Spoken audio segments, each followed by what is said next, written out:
Hey, this is Gary with Jolly Dolly, and I'm going to show you how to change out the throttle on a Power Pro motorized dolly.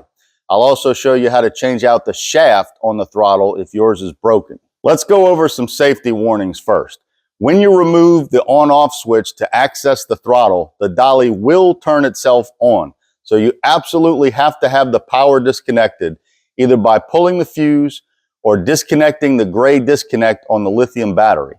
Also, you should only do this if you feel 100% comfortable doing so. Watch this whole video, make sure you understand everything, and have the right tools to get the job done. I recommend you flip the dolly over onto its belly. This will give you better access to the throttle, and it will immobilize the wheels, making sure that the dolly can't run away from you if you accidentally trigger the throttle. It's also a good idea to engage the free roll mode on the brake release lever as an added protection. The first step is to remove this little cover plate using a 1/4-inch hex bit. I'm using a drill, but it's probably best to use a hand tool because these screws will break. Now we're going to remove the back of the on-off switch, and we're going to do that by finding this yellow tab and popping it over. That's going to loosen it. Now we wiggle a little bit and it'll come right out, and then we pull all these wires as a giant bundle of wires. Just be careful pulling on them, but you need to pull all that out the way. Now we need to unscrew and remove this black ring that holds the stop button in place.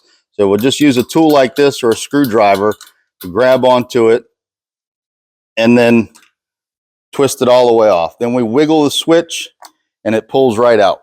Now we're going to unscrew these Phillips screws that hold the throttle in place. Make sure you don't lose the lock washer that's on these screws. It's very important to reuse those.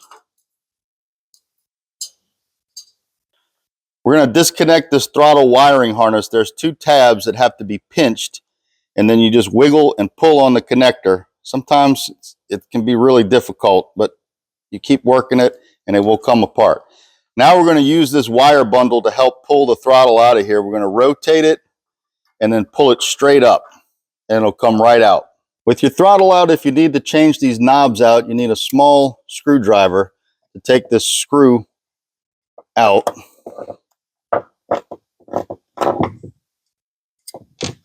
And then the knob just slides off. And then you would replace another one. You just have to make sure it's oriented properly. You wouldn't want it like that, in other words. To replace the shaft, you first have to remove one of the retaining clips on one side of the throttle shaft. And we're going to show you in super slow-mo with needle nose pliers how you remove that. Just be careful because it will fly across the room. After that's off, you have another funny looking squiggly washer that's under there. Make sure you save that. Then you can slide the shaft out. When you put a new shaft in, make sure that you have your squiggly washer and your retaining clip on the one side. Put the shaft through, then you put your squiggly washer on the other side, and then you get your retaining clip and you're going to insert it into the slot in the shaft, and then you're going to lock it into place using needle nose pliers like that. When we go to put our throttle back in place, we need to make sure it's oriented correctly. This is correct. This is incorrect. So we need to make sure the circuit board is facing the hole for the on-off switch. We lower it down into place and then turn it into position. Now you can line up your screw holes and go ahead and start putting your screws into place. It's absolutely critical that you use the correct screws with the lock washers when you're doing this. If you don't put lock washers, it will come loose. If you use the incorrect screws, it will pierce the throttle and give you a stuck throttle situation. These screws are an exact length and they can't be any longer or shorter or they won't work. As you're tightening the screws, make sure these flanges are all the way in the hole and not riding on the edge like that. Otherwise, this will come loose later. With the screws tight, we want to make sure the throttle shaft has freedom of movement, but that the throttle itself is held in place firmly and not moving around. Now we're going to take our on-off switch and turn it until we see the words top. We have to make sure that's oriented up towards us. I'm going to put that through and put the retaining ring on there, being careful not to cross thread it. It should go on nice and easy.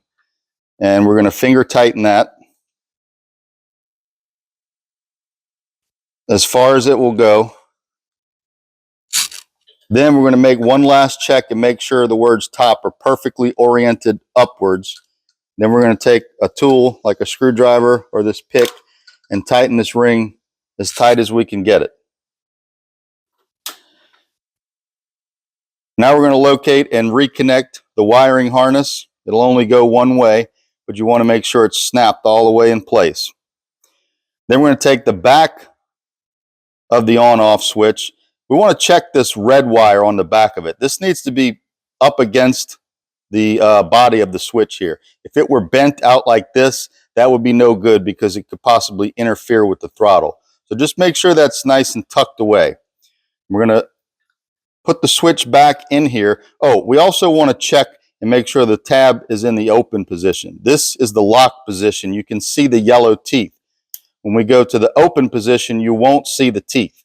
So we put that in here, wiggle it into place, make sure it's pressed all the way that way, and then we lock the yellow tab over.